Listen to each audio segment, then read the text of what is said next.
Olá a todos e todas, hoje a gente vai estudar sobre a regulação do equilíbrio ácido-base, que é algo extremamente importante em casos de urgência, emergência, no transcirúrgico. A regulação do equilíbrio ácido-base, a capacidade de regular o equilíbrio ácido-base pode fazer toda a diferença entre a pessoa sobreviver a uma situação difícil e a pessoa ir a óbito. Então, por isso que é muito estudado, por isso que a gente presta muita atenção no equilíbrio ácido-base, ok? Então, para começar, a gente tem que definir o que é um ácido e o que é uma base.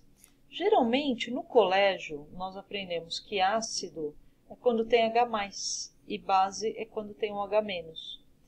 Eu vou dizer para vocês que a gente vai ampliar um pouquinho essa definição por uma definição que na química é chamada de ácidos e bases de Lewis. Então, se você lembrar do átomo de hidrogênio, que não existe sozinho na natureza, o átomo de hidrogênio é o menor átomo. Tanto é que na tabela periódica, ele fica lá em cima na tabela periódica, do lado esquerdo, é o primeiro átomo, porque é um átomo que tem um próton e um elétron. Vamos lembrar um pouquinho da química do seu colégio. Os átomos, em geral, eles têm um núcleo, que tem prótons e nêutrons, isso é um modelo simples de átomo, mas para a gente serve um núcleo, que tem prótons e nêutrons, e tem em volta uma eletrosfera com elétrons. O átomo de hidrogênio é o único átomo da tabela que é tão pequeno que ele nem tem nêutrons, ele só tem os prótons, ok? Então, por isso que a gente fala assim, ó, que ácido é um íon ou uma molécula que em solução, quando está em água, consegue liberar, consegue doar próton. O que é próton? É um átomo de hidrogênio de H que perdeu o seu elétron. O hidrogênio átomo ele é neutro porque o próton é positivo e o elétron é negativo. Se ele perde um elétron, sobra só um próton e quando a gente fala um próton, nós estamos falando a mesma coisa que um íon H+, ok? Então, o ácido é um íon molécula que em solução capaz de doar H+. E base não precisa ter H-, mas é um íon molécula que é capaz de receber, de neutralizar esse próton e não deixar ele livre. Então, ácido é tudo que doa H+, e base é tudo que recebe H+. Essa é a melhor definição para a gente pensar no equilíbrio ácido básico do nosso organismo, ok? E aí tem o conceito de ácido forte, fraco, base forte, fraca. A ideia é o seguinte, um ácido ele vai ser forte quando mais de 95% dele em água liberar o H+. E um ácido vai ser fraco quando menos que 95% dele liberar o H+. Só para ilustrar, eu gosto de fazer uma comparação que é bem bobinha, mas que ajuda a gente a entender. Que é assim, que é o rico e o rico pão duro. Qual a diferença? O rico que é rico, ele tem dinheiro e vive uma vida de rico. Vai a bons restaurantes, vai a bons lugares e aproveita. O rico que é pão duro, ele tem dinheiro, mas ele vive como se fosse um pobre. Não faz nada que nem a gente, não vai a bons restaurantes, não vai a viagens internacionais. Então, esse é o ácido fraco. Ele é rico, quer dizer, ele é ácido, ele tem capacidade de liberar H+, mas ele libera pouco. E o ácido forte é o rico, que ele tem a capacidade de liberar H+, e libera quase todo o seu H+. Tá bom? E esse mesmo conceito serve para base forte e base fraca. A base forte é aquela que tem a capacidade de neutralizar praticamente todo o H+, quer dizer, toda ela tem capacidade de neutralizar o H+ que chegar. Já uma base fraca, só parte dela acaba neutralizando o H+ que chegar. Então, essa é a definição de ácido forte, ácido fraco, base forte, base fraca. Nós só temos ácidos fortes no estômago, que é o ácido clorídrico. Todos os outros ácidos que o nosso organismo produz são ácidos fracos. Ácido lático, cetoácidos, gás carbônico, são todos ácidos fracos, ok? E aí, não se assuste com esse slide, o nosso dá até medo, né? Mas a ideia é o seguinte.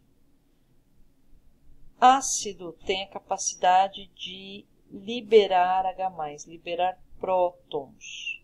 Nós podemos medir a concentração de prótons, só que são concentrações muito pequenas. Como é difícil expressar números muito pequenos, por exemplo, é difícil expressar 0,000000002, por exemplo.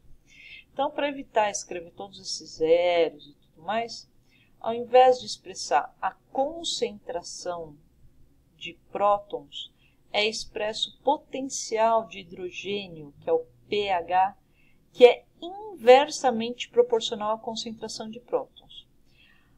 Para calcular, não é o objetivo de hoje, mas a ideia é que o pH, o potencial de hidrogênio, ele é definido como menos o logaritmo da concentração de H+, expressa em molar ou mol por litro. Tá? Como tem esse menos aqui, isso faz com que quanto maior for o pH, menor é a concentração de H+. Ou, quanto maior for a concentração de H+, do próton, menor seja o pH. Então, aqui tem um exemplo só para ilustrar isso. Por exemplo, a concentração de 0,1 mol por litro. E aqui a concentração de 0,001. Você veja que esta concentração de próton é menor do que esta. Mas vamos ver o pH, ó.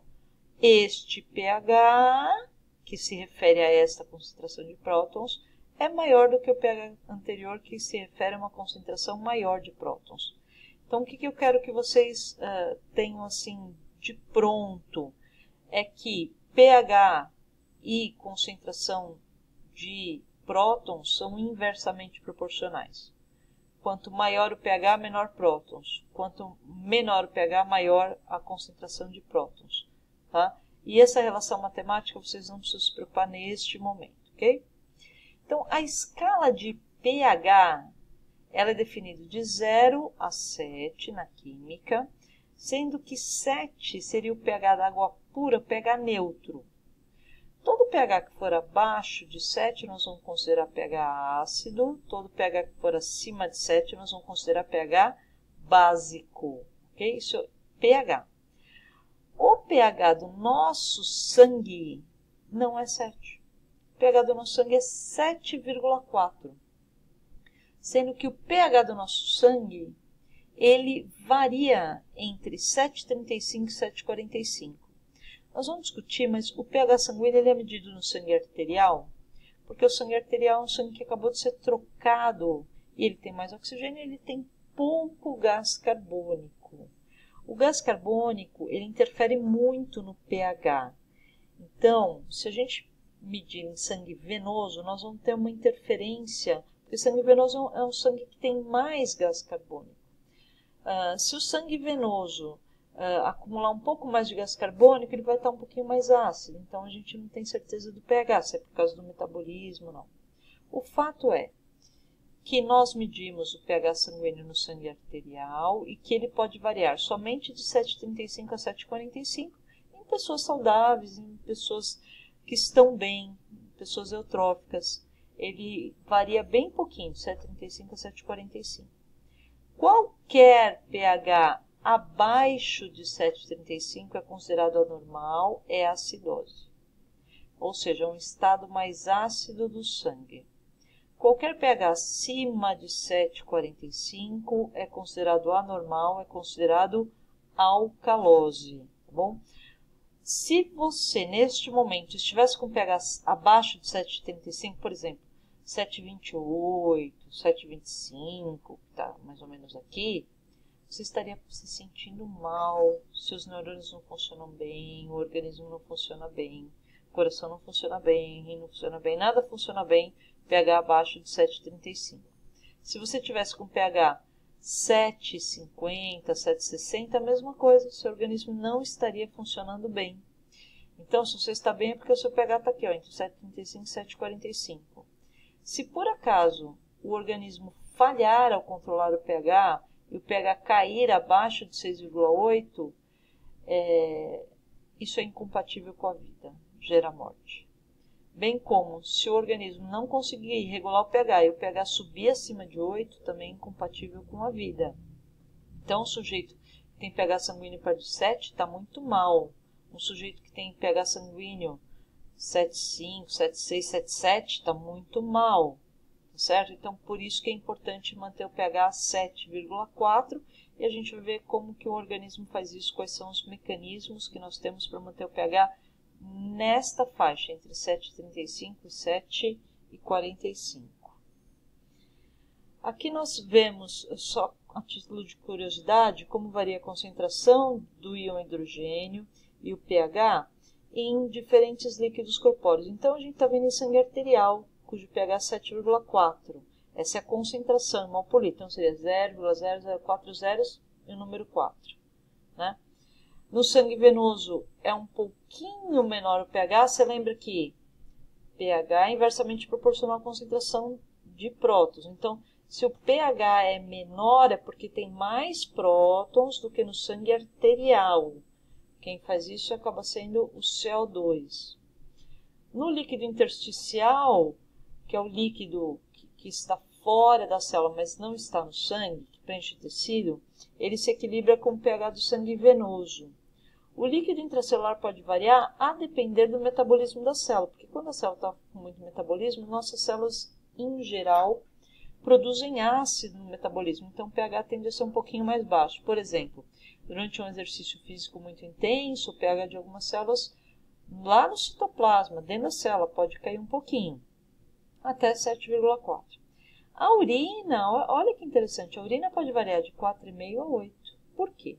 Porque nós vamos ver que para manter o sangue arterial no pH 7,4, se nós ingerirmos ou produzirmos ácidos ou ingerirmos base, o que acontece é que o principal órgão responsável por excretar excesso de ácido ou base é o rim, através da urina.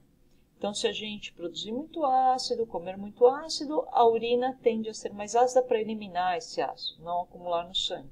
Se a gente comer muita base, a urina tende a ser mais básica para eliminar o excesso. E eu tinha dito para vocês que o único ácido forte que o nosso organismo trabalha é o ácido clorídrico, que fica no estômago, é secretado no estômago. Para que o ácido clorídrico não